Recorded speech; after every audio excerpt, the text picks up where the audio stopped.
Hello সবাই, কেমন আছো? আশা করছি সবাই ভালো আছো, সুস্থ আছো, সাবধানে আছো। তো আমি তোমাদের মন পাখি এইচারে তোমাদের সবাইকে অনেক স্বাগতম। সত্যি বলতে আজকে শরীরটা একদম ভালো নেই। অনেক ভেবেছিলাম হয়তো আজ ভিডিও করতেই পারবো না, কিন্তু তোমাদের কথা মনে হলো, তাই যতটুকু পেরেছি ক্যামেরাটা হাতে নিয়েছি। আজকের দিনটা যেমন কেটেছে ঠিক সেইভাবেই তোমাদের সঙ্গে শেয়ার করব। আশা করি সব সময়ের মতো আজও তোমরা আমার পাশে থাকবে। তাহলে চলো শুরু করা যাক আজকের ব্লগটা। আর চারিদিকে যেই পরিমাণে সিজনটা চেঞ্জ হচ্ছে, আবহাওয়ার পরিবর্তন হচ্ছে, সেইখান থেকেই আমার এই ধাক্কাটা লাগলো। আর কালকে রাত্রিবেলাতে প্রচণ্ড কেশেছি, সারাটা রাত আমি কালকে কেশেছি।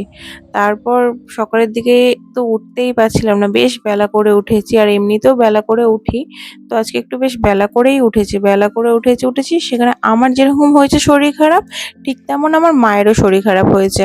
তো মায়েরও তাই ঠান্ডা সর্দি কাশি লেগে গেছে। তো যাই হোক, ও মায়ের জন্য ওষুধ নিয়ে এনেছে, আর আমি ওকে বারণ করেছিলাম যে আমার জন্য আনতে হবে না, বাড়িতে যেহেতু সিরাপ আমার ছিলই, কাশির সিরাপ জ্বরের সিরাপ যেহেতু বাবার হয়েছিল, সেই কারণে বাড়িতে ছিলই, সেই কারণে আমি আনতে বারণ করেছিলাম ওকে।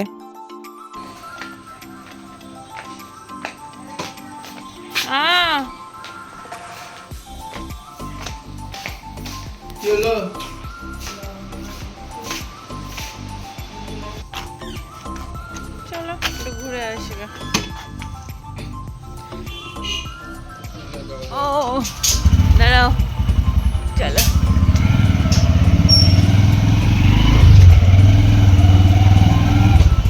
কোন দিকে যাবো বলো, ডান দিকে না বাম দিকে? আমি নিজেই জানি না। চলো বাম দিকে যাই।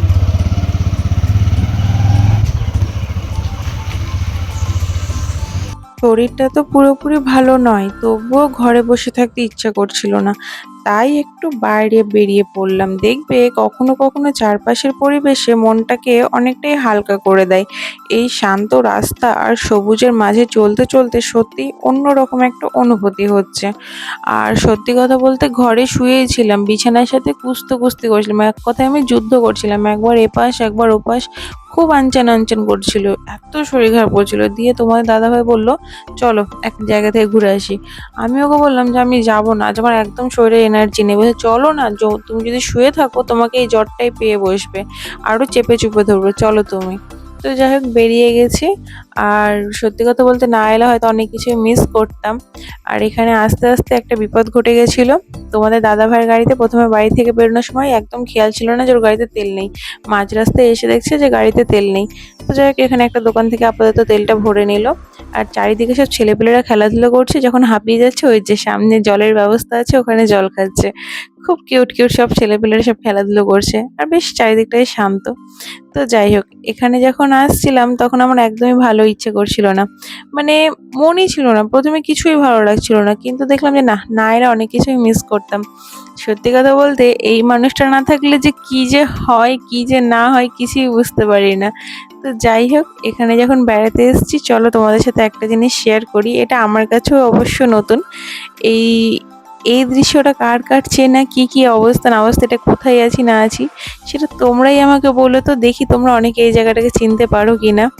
যাই হোক, আমার বেশ ভালো লাগলো, জীবনে প্রথম এমন একটা জায়গায় এসেছি। তো এখান থেকে আর অন্যদিকে যাওয়ার কোনো অপশন নেই, সেই কারণে আমরা ওখান থেকে ব্যাক করছিলাম। তোমাদের দাদাভাই এখানে চারিদিকটা আমাকে দেখাচ্ছিল।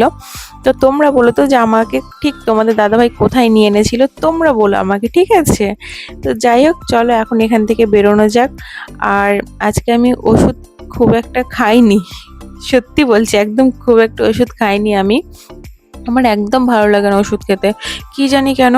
এই ওষুধ খাওয়ানো নিয়ে তোমাদের দাদাভাইয়ের সাথে আমার খুব রাগারাগি হয় যে আমি খাবো না, তোমাদের দাদাভাই ছাড়বে না। আমাকে ওষুধ খাওয়ানোর জন্য বাড়িতে ফ্রুটি আছে, মাজা আছে, চকলেট আছে, সমস্ত কিছু আছে, কিন্তু আমাকে ওষুধ খাওয়াতে পারে না। এমনও হয়েছে আমাকে যদি ওষুধ খাওয়ানো গিয়েছে তো আমি কিছুক্ষণের মধ্যে ওটাকে উল্টি করে দিয়েছি। আমার সহ্য হয় না। হ্যাঁ, যখন কোনো উপায় থাকে না তখন আমাকে ওষুধটা খেতেই হয়, কিন্তু যখন দেখি যে না আমি ঠিক আছি, আমি এটাকে এতক্ষণ অবধি সহ্য করতে পারছি, ঠিক হয়ে যাবে কিছুক্ষণের মধ্যে, ততক্ষণ অবধি আমি ওষুধ খাই না। কি জানি কেন, ক্যাপসুল তো একদমই খেতে পারি না, মনে হয় যে গলার কাছে আটকে আছে। সিরাপ তো তিতো থাকে, একদমই নিতে পারি না। কি জানি কেন এই অভ্যেসটা হয়েছে আমার মধ্যে, ভেবে পাই না। খুব বদ অভ্যেস, চেঞ্জ করতে হবে। Ini oleh ada. আচ্ছা, Itu nampak?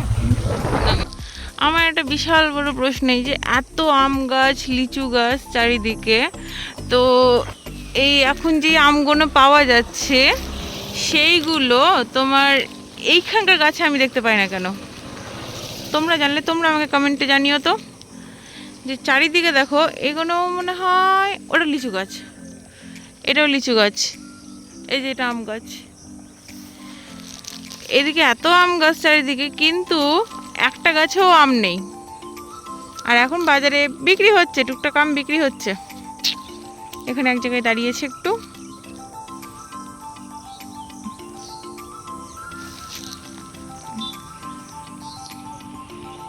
চাঁদটা উঠেছে আজকে, কত সুন্দর।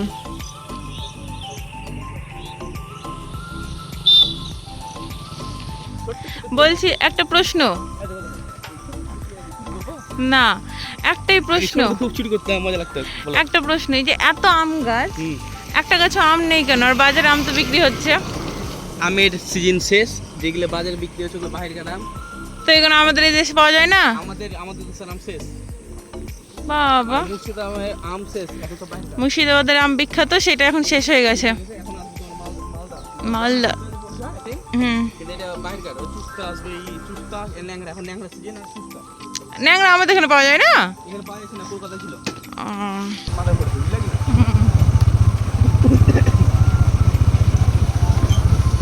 বাপ আছে, তাকে লাভ নাই।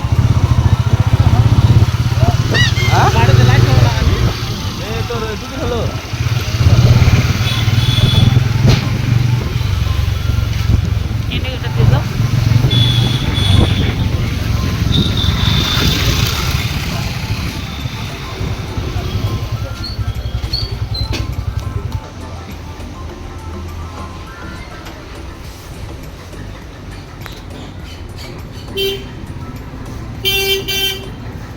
চলে এসেছি চায়ের দোকানে, এখন একটু গরম গরম চা খাবো। তোমাদের দাদাভাই বলছিল যে চলো তাহলে চা খাও। যাই হোক, আমি খুব খুশি হলাম যে তোমাদের দাদাভাই আজকে নিজে থেকে বলেছে। তো চলো এখন গরম গরম চায়ের মজা নিই। আর এখানে কেকও কিনিয়েছিলাম সাথে আমি। এই যে গরম গরম চা চলে এসেছে। গরম গরম চায়ের মজা এখন আমরা সবাই মিলে একসাথে নিই। আমার সাথে সাথে তোমরাও নিও কিন্তু, ঠিক আছে? আর এই যে এখানে দেখো, এরা মানে পারেও বটে এক এক জায়গায় এক এক রকম কাজ করতে। যাই হোক, এখানে সবাই একটু হাসি মজা করছে আর আমি এখানে গরম গরম চা খেয়ে নিচ্ছি। আসলে আজকে বাইরে সেভাবে কিছু খাইনি, শুরুটা চা দিয়েই হয়েছে। তো চলো বেশি কথা না বলে চাটা ঠান্ডা হয়ে যাবে, আগে চা খেয়ে নিই। চা খাওয়া কমপ্লিট হলো, দেন এখন বাড়ির পথে রওনা দিচ্ছি। যেতে যেতে তোমাদের দাদাভাই আমাকে বলছে আজকে ফুচকা খাবে তুমি? আমি বললাম হ্যাঁ খাবো। প্রথমে বলার পর একটু ইতস্তত করছিল যে জ্বর জ্বর গা আছে, আবার খাবে? আমি বললাম হ্যাঁ খাবো, যদি জ্বরটা ছেড়ে যায়। তো ঠিক আছে, তবে চলো তাহলে তাই করি। তো এখন আমাকে ফুচকা খাওয়াতে নিয়ে যাচ্ছে। আর ফুচকা খাওয়াতে গিয়ে অবস্থা খুব খারাপ হয়ে গেছে, খুবই খারাপ হয়ে গেছে, ভাবতে পারিনি এমন হবে। এত ভিড় যে বলবো না, আজকে ফুচকার দোকানে প্রচুর ভিড়। তারপর একটু সময় নিয়ে লেগেও গেছিলো অবশ্য, যেহেতু মানে ফুচকা একটা ব্যাচ শেষ করলো, তারপর একটা দই ফুচকা বিক্রি করলো, তারপর আলু মাখালো, তারপর আমার লাইন এলো। ভাবো, মানে 3টের পর আমার লাইন। তোমার দাদাভাই বলছে তুমি ওখানে গিয়ে দাঁড়াও, দেখবে ঠিক হয়ে যাবে। আমি তখন ওখানে গিয়ে দাঁড়ালাম, যখন দেখছি এই অবস্থা, আমি এবার এসে বলছি যে এইরকম ব্যাপার, বলছি কি করবা? কিছুক্ষণ একটু দাঁড়িয়ে যাও তাহলে। বেশ, তবে তাই করি, কিছুক্ষণ একটু দাঁড়িয়েই যাই। আর এই যে এসেই দেখছি এই অবস্থা। এখন মা এখানে খেতে বসে গেছে, এই যে মিষ্টি ছানা খাওয়া অলরেডি হয়ে গেছে, আর এখন খাচ্ছে পরোটা। এখন যে পরোটা, আর এই যে তার জামাই মিষ্টি এনে দিয়েছে। ছানা খাওয়া অলরেডি হয়ে গেছে। এখন পরোটা খাচ্ছে, আর এই যে এখানে বানান, এই অবস্থাটা তো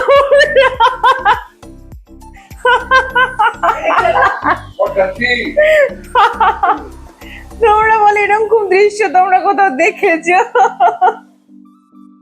কোনো মানে হয়? না খাচ্ছে। এই যে এখন চলছে আমাদের কাবাব, চিকেন কাবাব। এটা ওই যে শুকনো তেলে ভাজতে হয় না?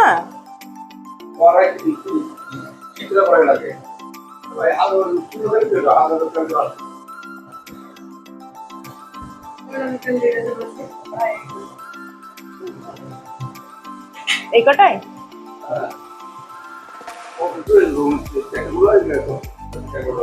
ঠিকই আছে।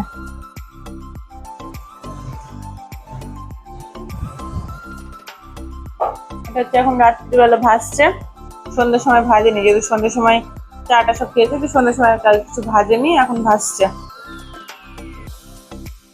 চলো হোক, মায়েরও খাওয়া হয়ে গেছে। এমনি জামা কাপড় কিছুই গুছানো হয়নি আজকে, এত শরীর খারাপ করছে যে আমি নিজেই ভাবতে পারিনি যে আমার এত শরীর খারাপ করবে আজকে। কিছুই গুছানো হয়নি আজকে, অবশ্য আমিও কাচাকুচি করিনি, সব মা কাচাকুচি করেছে, আমি কিছুই করিনি, মা করেছে। চলো পরে গুছাচ্ছি সব, বাবার ওখানে হয়ে গেছে। ওই যে তোমাদের দাদা ওখানে ফোনে কথা বলছে। এই যে বলে যে তোমাদের দাদা বলে যে মার্চ কো দর্দ নেই হোতা, এই দেখো আসল দর্দ কাকে বলে, তোমাদের দাদা ভাইকে দেখো কি থেকে যে ব্যথা লাগিয়ে এসছে। এখন ক্যামেরা দেখলো বলে কত শান্তভাবে পাটা মলাচ্ছে, আর ক্যামেরা নেই তো তিরিং বিরিং করে নাচবে। দেখছো, এইটা হচ্ছে ক্যামেরার পাওয়ার, দেখছো? হ্যাঁ ওই যে দেখো দেখো দেখো, मर्द को दर्द नहीं होता, दर्द होता होता जरूर होता। अच्छा তোমার দাদার মুখে শুনি। আচ্ছা জি, मर्द को दर्द होता है। হ্যাঁ কি করে বলো বলো, আরে সোজা ভাবে বলো, আমার দর্শকরা একটু অপেক্ষা করছে শোনার জন্য। তোমার কাশি না, বলো বলো হতা। আরে তোমার কাকুনি মিকুনি না, তোমার কথা শুনতে চাইছে, বলো হতা। তুমি দাঁত দেখাচ্ছ কেন? দাঁত তোমার চকচকে চেকটা। গাড়ি চালাবো না হ্যাঁ ওটাই ঠিক, হাফ শুকনো পরে চালা তাও হবে। এবার কোমরটা আছে, হ্যাঁ হ্যাঁ দিতে হবে। কালকে থেকে ব্যথাটা একটু কম বুঝেছো কিনা বলো? এই দলাটা ভাঙতে সময় লাগবে। হ্যাঁ আপনি ওপরে বসেন না, ওকে আর উঠাচ্ছেন কেন? জানছেন তো যে কুড়া ছেলে, এইটুকুনি কষ্ট সহ্য করছে, এই আপনার বাপের ভাগ্য ধরেন। হ্যাঁ যে দলাটা দেখেন, ওই যে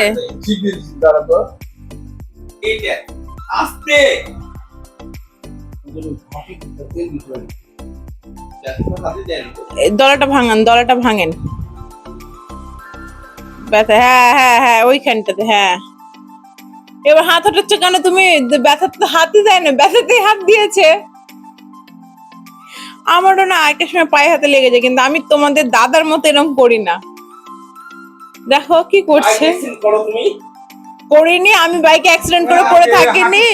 হ্যাঁ তাহলে, হ্যাঁ তাহলে বলো বলো।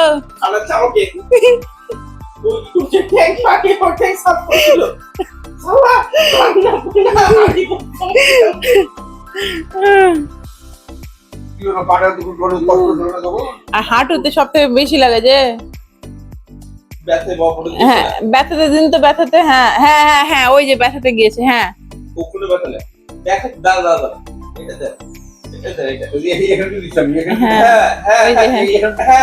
দলাটা ভাঙেন তো,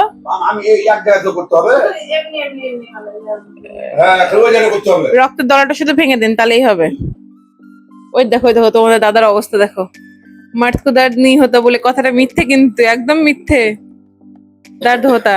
আচ্ছা তোমাদের দাদার কাছে মাইকটা দিদি, যদি কিছু বলে বলো বলো বলো।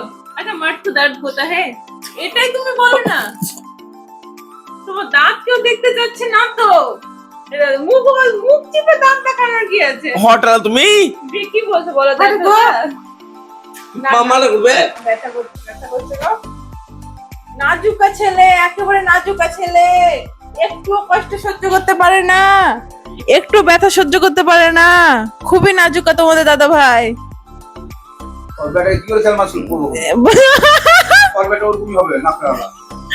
নাজুকা, খুবই যে নাজুকা।